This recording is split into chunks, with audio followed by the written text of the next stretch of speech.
Good afternoon.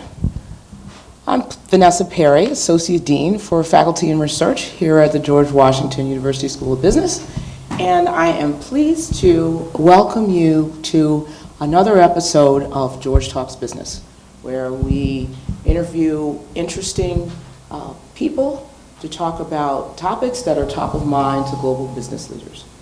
And today, we are absolutely delighted to welcome Peter Chun, our GWSB alum and Vice President for Platform Growth at Social Code. Thank you so much for joining us, Peter. Thanks for the opportunity. It's been an absolute pleasure, so thank you. So how does it feel to be back at GWSB?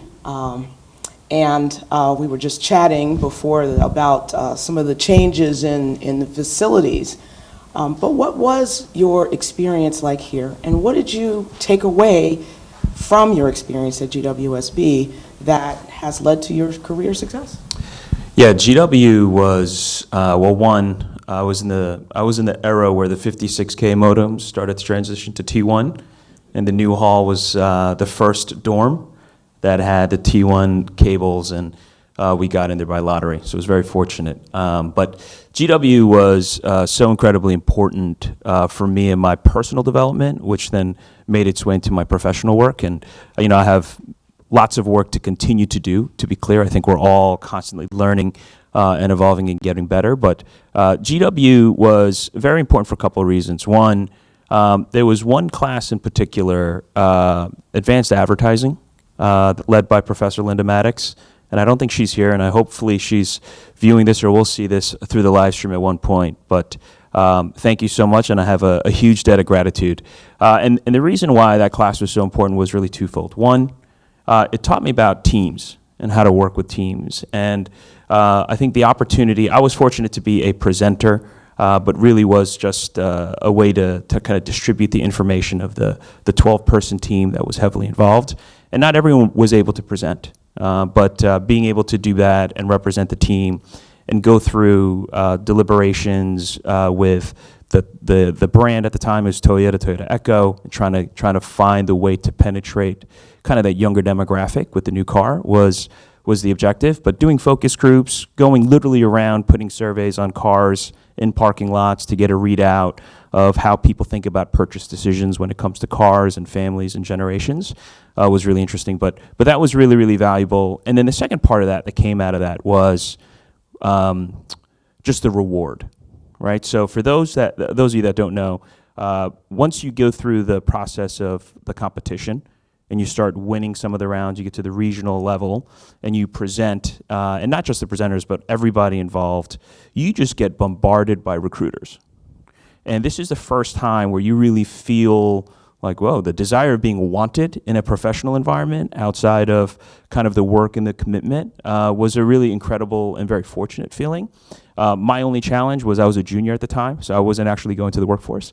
So I wasn't able to capitalize on too much of that stuff, but was able to hit the industry later. But teamwork and then being able to celebrate and win together was an incredible part of that. I think the second piece at GW that I thought was just so interesting was post-graduation giving back through the Luther Rice Society, and partnering with Lex and Jim and the new venture competition is something that I've been personally involved with, so almost like 7 to 8 years now. And being able to just support and be a sounding board, provide guidance for some of the folks that are looking to disrupt a lot of different industries and starting from this area and being able to do that with passion and helping those folks materialize it was a true gift. Cool. Interesting. Well, since you alluded to your work with our entrepreneurship efforts, can you tell us a little bit about your experiences on entrepreneurship? Yeah. The entrepreneurship side is, I think it's a little bit of a dangerous word. I think when there was a window of time where being a startup founder was really cool, and it may still be the case. But I think there is an unknown truth behind the true level of effort that goes into it. So, for example, Fred Wilson recently, about a year ago, kind of posted this huge analysis of all the startups that he's worked on. And it says the average time it takes to get to success is just under 8 years. And I think a lot of what people read on the news is this idea that you can actually just go make an app, get to 50 million MAUs, and sell the company for a lot of money. And there was also another fact which is important to ground a lot of the entrepreneurship, which is 91% of liquidity was coming from 9% of VCs, right? And less than 1 in 10 companies are being funded, and less than 1 of those 10 companies are actually succeeding. So a lot of my entrepreneurship journey was working for early to mid stage, mid to late, and then 0 to early. And that's kind of like the time horizon. And there was a ton of failing through that process, right? So failing, I think, is a really challenging but rewarding piece. And I think a lot of people undervalue the idea of failing and what you truly learn from that. But really having an opportunity to build something again with great people, and people is really the investment decision for so many startups today, regardless of how big and how large the vision may be. Team and people and how they execute is always at the core of it. Great. Actually, it's interesting that you mentioned teams, because that's the second time you talked about that. You talked about that being a big takeaway from your experiences here in advanced advertising. But since you mentioned it, actually, one of our participants that's joined us from our online has asked, what do you look for in team members now? Yeah, I think it's diversity. I think now, having been in the workforce for about 20 years, is trying to find anyone that's complementary but also better than you.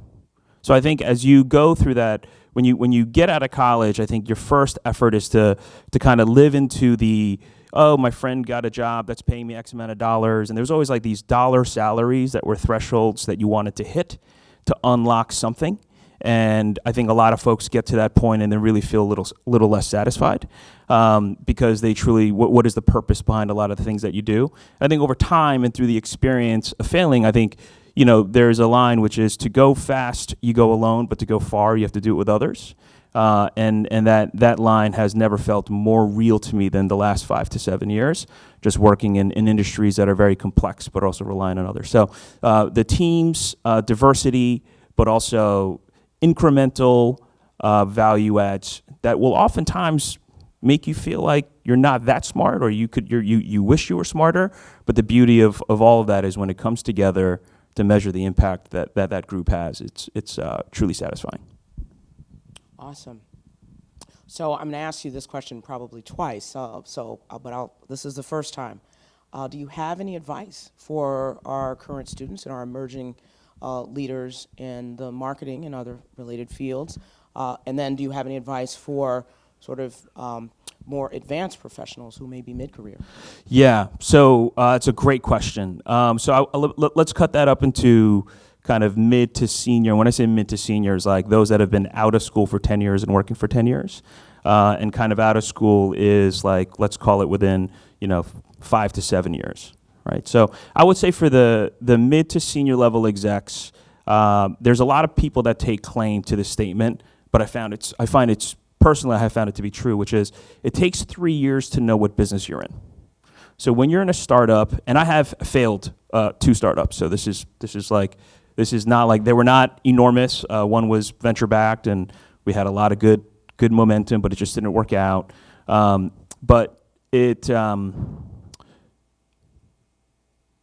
Mental fart.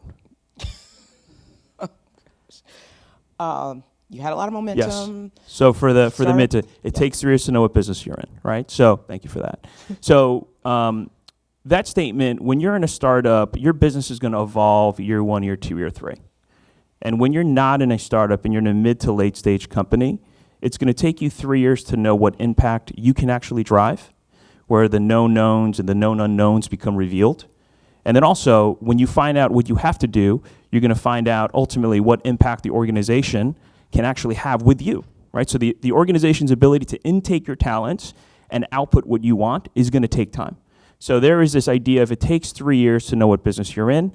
And for those that are skipping around and looking for different opportunities, it's just really important to note that. For the younger folks, Facebook has this saying, which is move fast and break things. And that's become like very ideological to their culture.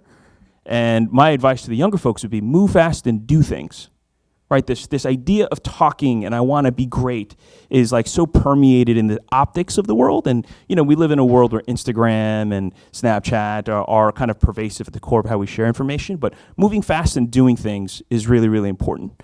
And then to parry off of that, there's this idea of test and learn. Everyone wants to test and learn, but no one wants to fail, right? So the very basis of testing and learning is to learn something. Oftentimes, you had to not succeed.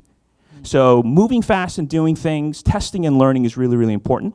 And I think the second piece for the younger folks is don't focus on the next thing, focus on the next thing, right? So if you are actually in an environment, and so many young folks come to me today and they're like, I'm thinking of switching careers or moving to another company. And I always ask them why. And they always say, oh, it's just time. I've been here for a couple of years.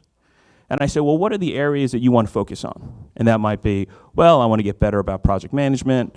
I want to own a P&L. I want to get better at building teams. When you're in an environment where you can make mistakes and not get fired is a beautiful thing, right? And that's just a function of being safe. And you've earned the right to fail, right? So being in a place where you can learn and perfect and sharpen the iron and the tools to go and produce bigger things is really important.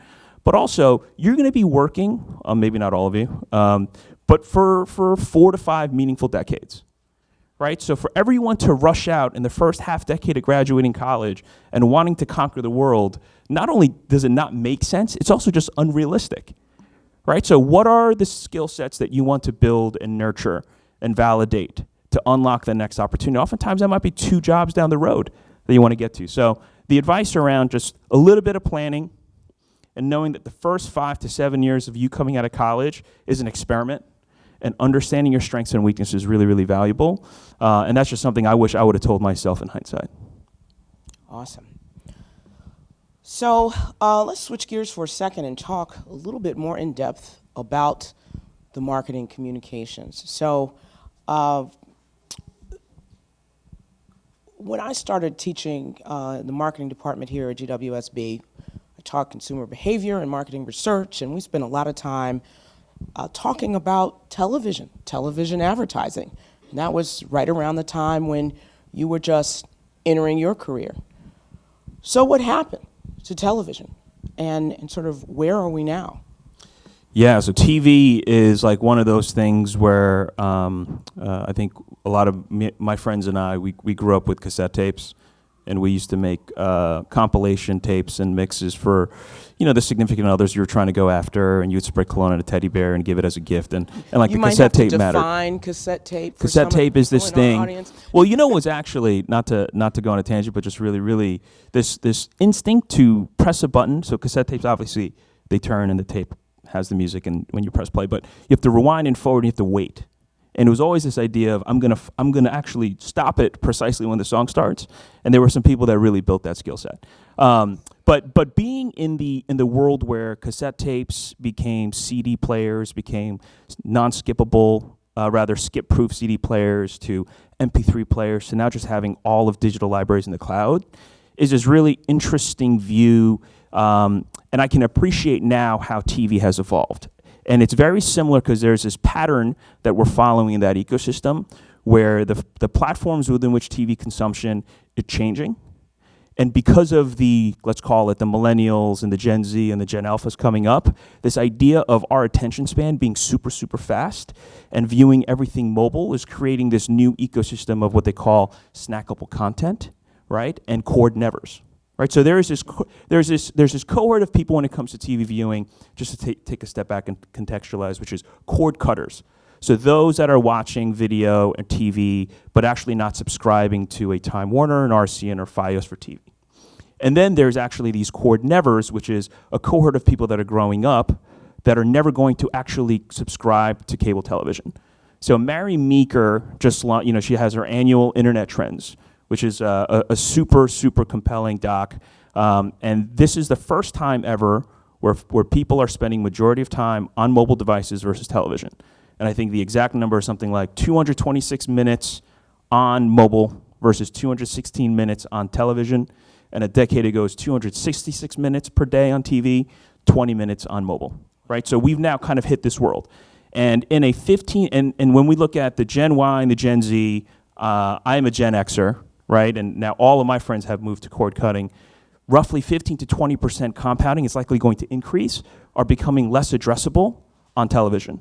And so where is all of that moving, right? So when we think of the largest apps that consume the most time and attention of everybody, whether it's the Gen Xers or the Alphas, they're on a mobile device and an app, and all those platforms have gone video.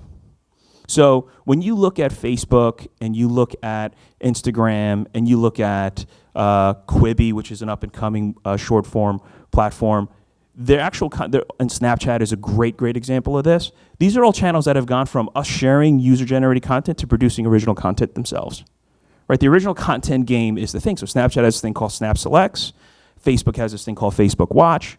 And what they're doing is they actually have the largest built-in audiences to watch video on a mobile device. And so now they're moving and attacking this, let's call it a $65 to $70 billion TV industry, which has almost no targeting, because you're just buying on Nielsen targeting, which is age and gender.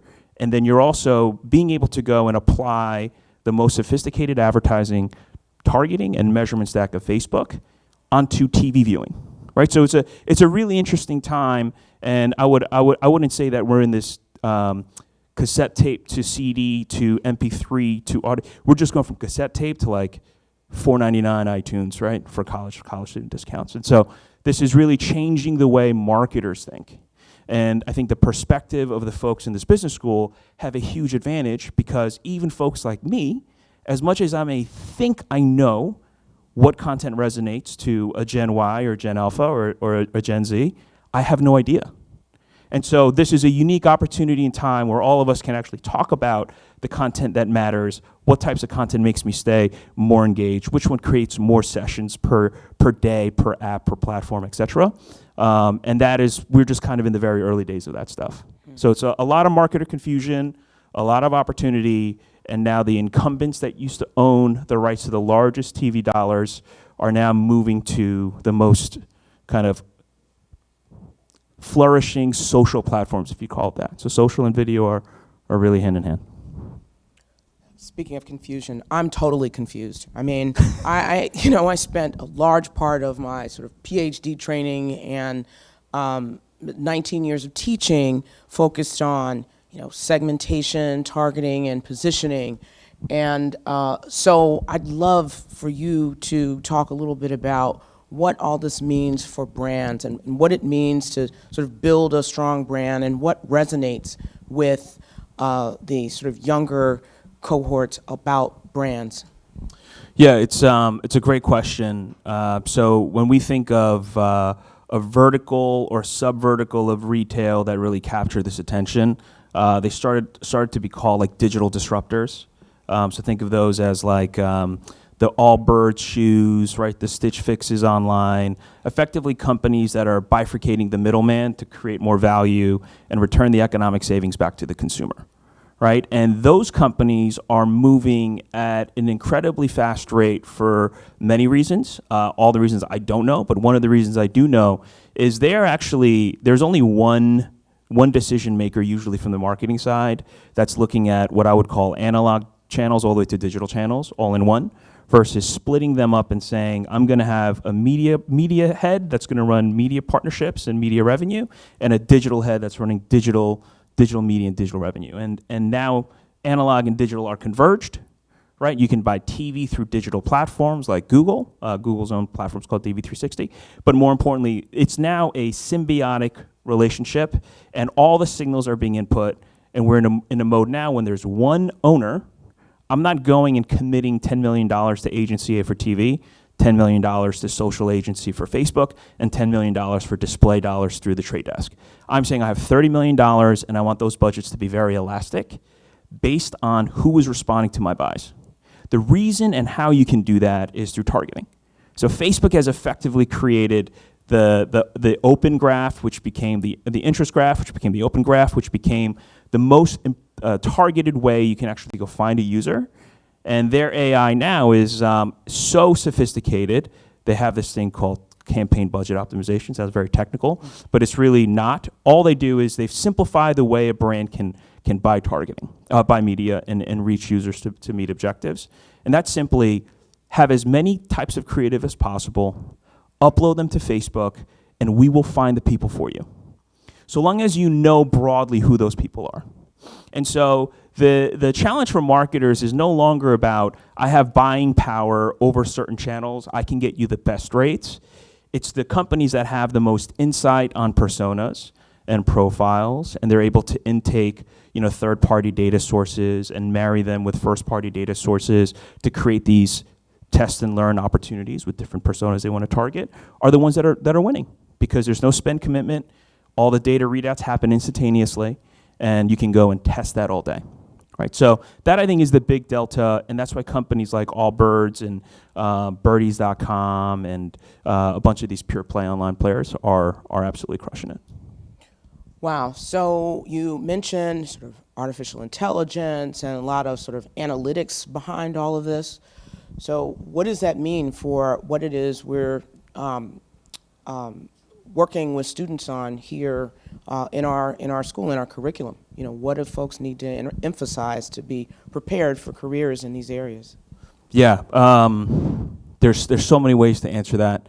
I would say if you're a student, get really good at VLOOKUPs and pivot tables, right? And like Google Docs does an incredible job of doing it for you, but it's not about your ability to just manipulate data and get it out. It's actually understanding how you're going to structure the inputs to get to the learning that you want.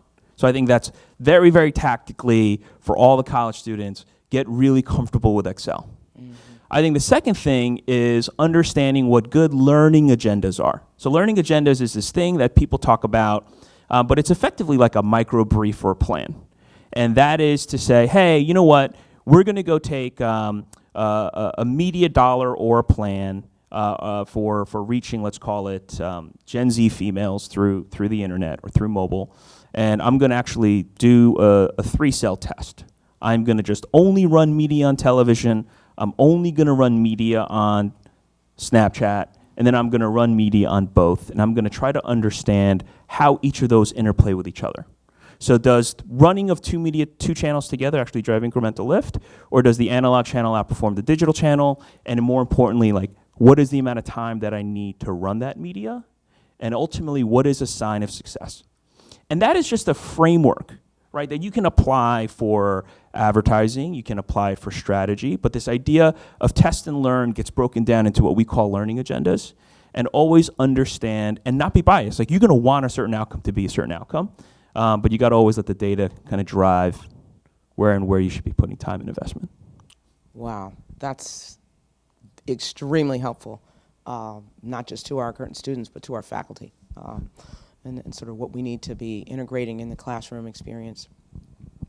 So are we getting to the point where all of marketing is going to be digital?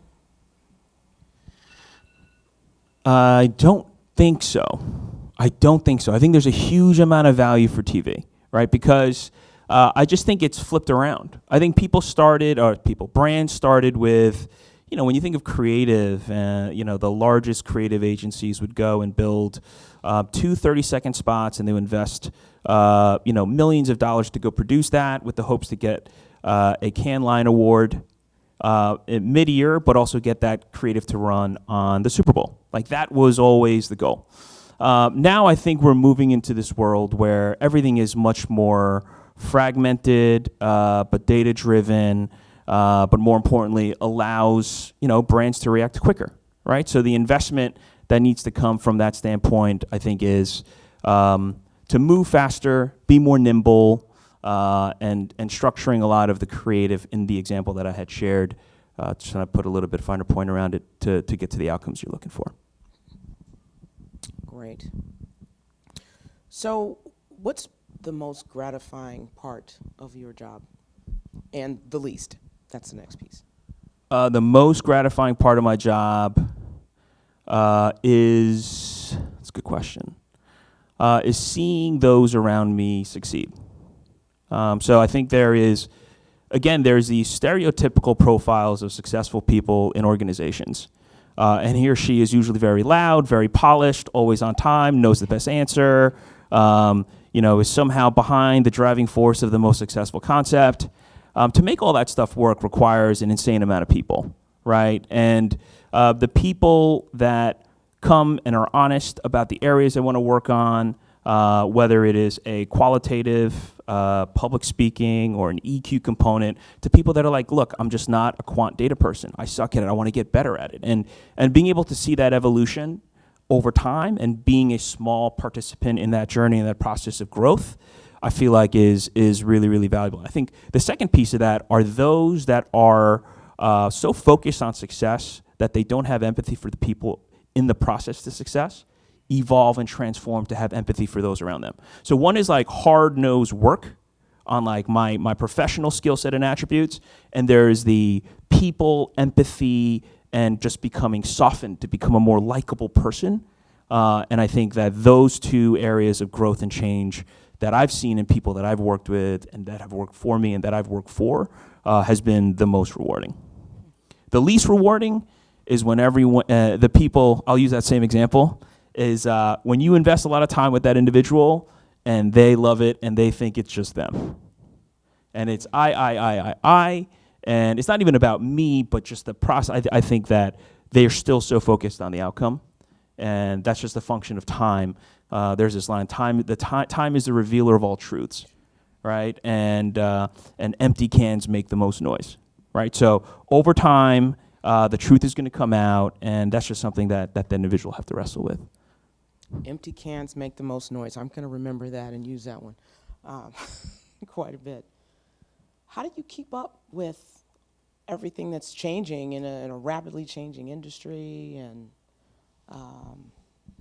how should others try to keep up? Some would say that I'm not. I would say that I need to do a much better job of it. I just think you have to optimize the signals, right? So if you have 2 hours of time to read, what are you reading? Right, so it could be a book on philosophy, it could be a nonfiction book, it could be a religious book, it could be podcasts, it could be Feedly. So I think there's for me, I have a framework where twice a week I'm listening to long form that gives me inspiration, perspective, helps me build upon the things that I'm not great at, but also reinforces things that I'm good at. And then I think there is the constant bits of information, which is your network is really, really valuable. And as you invest into your network, you'll get a lot of stuff that come to you, right? Here's the stuff, the latest and greatest that are happening in certain industries. And that just starts to unlock over time, right? And that's just also an output of you investing your time and energy into that stuff. But I also think the other part of it is I think our platforms that we interact with today force us to just react and learn and absorb quicker, and almost makes us superhuman in a lot of ways. And Facebook did this study where they would actually show an image that was, I think it's like 0.2 seconds on a screen.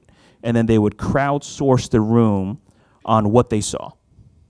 And within 10 seconds, I mean, to the owl on the branch, all the way in the top left, people have figured it out, right? And before, we were talking about a universe where, YouTube videos needed to be 15-second non-skippables, because that was the amount of duration that brands really felt like they needed to get the maximum brand lift or the maximum amount of awareness. And so we're just moving into this universe where I think platforms we engage with start to build these muscles for us to react faster and retain information faster.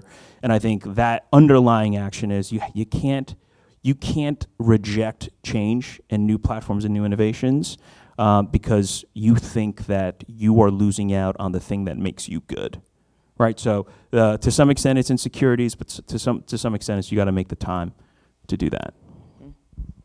Great. So I'm going to go back to my question about advice. Again, is there anything that you'd like to share with our current students, with some of our alums that are thinking about perhaps coming back to reskill or upskill, or anything else? I would say two things. One, everything costs twice as much and takes twice as long to do. So as much as you think you have the best plan with the best people, or you're in a great, and I think that's personally too, like the things you aspire to do in your relationships with your families, my wife and I, we have a new daughter. We thought we would be much further along than we are with her now, which is something that we're all working through. But it costs twice as much and takes twice as long to do anything. I think that's a really, really important piece of advice. On the second thing, I would say, and maybe this is just a function of where I am at my age, I think you get back what you give. And I think that is at a professional level and a personal level. And there was this, someone a couple of years ago had made this point to me, which is your time is the most valuable. And oftentimes I find myself guilty of being invited to certain things and celebrations of life or work or family. And I'll be like, oh, you know what, I can't go. I'm just going to send him a gift.